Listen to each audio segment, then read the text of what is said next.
हाय everyone, welcome और welcome back to our YouTube channel. Myself Dikshita Ram से और हम आरडीटी चैप्टर रिवाइज कर रहे हैं और ये इस चैप्टर का थर्ड लेक्चर है जिसमें हम देखेंगे कि क्लोनिंग होस्ट क्या होता है।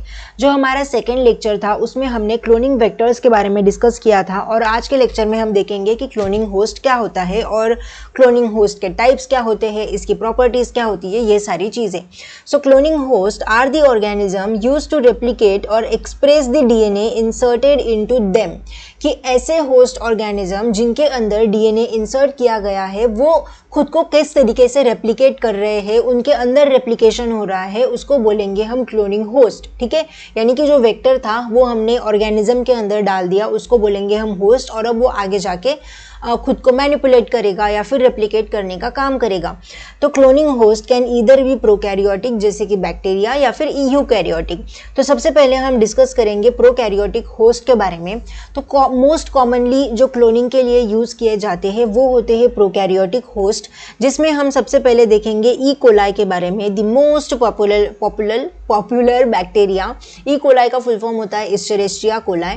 मोस्ट पॉपुलर प्रोकैरियोटिक होस्ट है for cloning due to its fast growth, क्योंकि इसकी फास्ट ग्रोथ होती है, मैनिपुलेशन करने के लिए इजी है, और जो ई कोलाई का जो जेनेटिक्स है ना वो वेल अंडरस्टूड है। ठीक है, capable of growing in the large quantities, ये लार्ज क्वांटिटीज में भी ग्रो हो सकता है, making it ideal for the gene cloning and protein production. Okay, second है हमारे पास बैसिलिस सबटिलिस। ये एक ग्राम पॉजिटिव बैक्टीरिया है जिसको क्लोनिंग में यूज किया जाता है क्योंकि ये सेफ है, हैंडल करने के लिए ईजी है और ये प्रोटीन को भी सिक्रेट कर सकता है कल्चर मीडियम में। ठीक है, तो सोने पे सुहागा हो गया भाई कि सेफ है, इजी हैंडल है और ये प्रोटीन को भी सिक्रेट करेगा to the culture medium. Okay, ताकि अच्छे से आगे जाके ग्रोथ हो सके।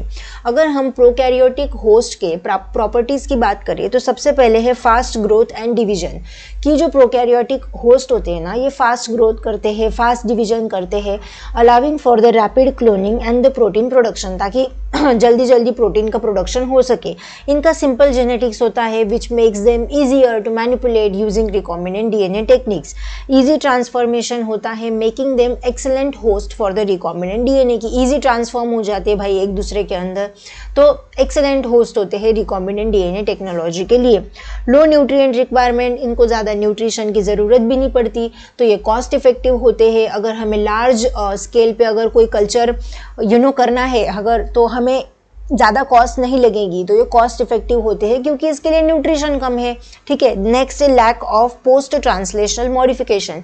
इसके अंदर पोस्ट ट्रांसलेशनल यानी कि ट्रांसलेशन होने के बाद जो भी मॉडिफिकेशंस होते हैं वो इसके अंदर हमें देखने को नहीं मिलेंगे, तो काम जल्दी जल्दी हो जाएगा भाई, और ज़्यादा कॉम्प्लेक्स भी नहीं है। Ability to express the foreign genes, और इनके पास फॉरेन जीन्स को एक्सप्रेस करने की एबिलिटी भी प्रेजेंट होती है ताकि ये आगे जाके प्रोटीन्स और मेटाबोलाइट्स को भी प्रोड्यूस कर सके। ये तो हो गया प्रोकैरियोटिक होस्ट के बारे में। नेक्स्ट है हमारे पास यूकैरियोटिक होस्ट, जिसमें often use when the post translational modifications और मोर कॉम्प्लेक्स प्रोटीन्स और आर रिक्वायर। अगर पोस्ट ट्रांसलेशनल मॉडिफिकेशन हमने देखा कि प्रोकैरियोट में नहीं होता, लेकिन अगर कहीं पोस्ट ट्रांसलेशनल मॉडिफिकेशन की ज़रूरत है या फिर कोई कॉम्प्लेक्स प्रोटीन बनाना है तो उसके लिए यूज़ करने पड़ेंगे यूकैरियोटिक होस्ट, जिसके अंदर फर्स्ट है हमारे पास ईस्ट। मेनली यूज की जाती है सैक्रोमाइसिस सेरेविसी, कॉमनली यूज है क्योंकि सिंपल है, इसका स्ट्रक्चर फास्ट ग्रोथ हो जाती है और इसके पास ऐसी एबिलिटी है कि ये कुछ यूकैरियोटिक प्रोसेस को कैरी आउट भी कर सकती है। सेकेंड है हमारे पास मैमेलियन सेल, जैसे कि CHO सेल, HEK293 सेल्स, इन सेल्स को यूज किया जाता है। Use for the production of protein that require complex post translational modifications are in use in the drug development and biotech. वही चीज़ हो गई कि भाई अगर कॉम्प्लेक्स प्रोटीन बनाना है तो इनको यूज़ किया जाता है, और या फिर ड्रग डेवलपमेंट की स्टडी करनी है या फिर बायोटेक्नोलॉजी में कोई इंपॉर्टेंट प्रोसेस है तो उसके लिए मैमेलियन सेल्स को यूज़ किया जाता है।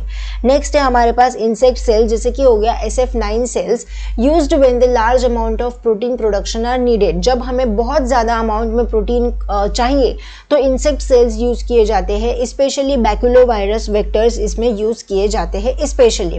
नेक्स्ट है हमारे पास properties of the eukaryotic host, की क्या क्या प्रॉपर्टीज होती है यूकैरियोटिक होस्ट की। तो सबसे पहली प्रॉपर्टी है complex genetic system, making them suitable for studying complex gene regulation and expression. अगर यूकैरियोटिक क्लोनिंग होस्ट का अगर कॉम्प्लेक्स जेनेटिक सिस्टम है तो वो उनको ये सुटेबल बनाता है कि अगर हमें कॉम्प्लेक्स जीन रेगुलेशन करना है या फिर एक्सप्रेशन करना है तो उसके लिए ये इंपॉर्टेंट हो सके। नेक्स्ट है पोस्ट ट्रांसलेशनल मॉडिफिकेशन, ये भी कर सकते हैं, necessary for the functional protein. Larger DNA capacity, eukaryotic के पास डीएनए की कैपेसिटी ज़्यादा होती है। Then it is helpful for the cloning large genes और होल जीन फैमिलीज। लॉन्गर इनका ग्रोथ टाइम होता है, making them more expensive to maintain in larger culture.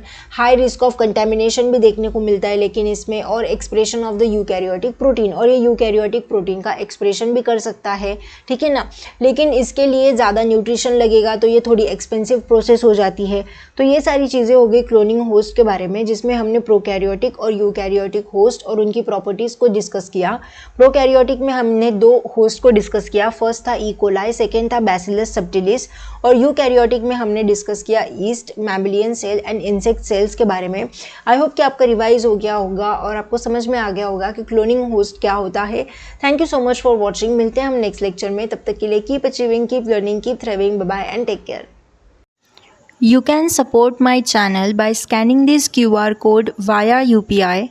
Any small contribution means a lot to me and helps me continue creating content. Thank you so much for your support.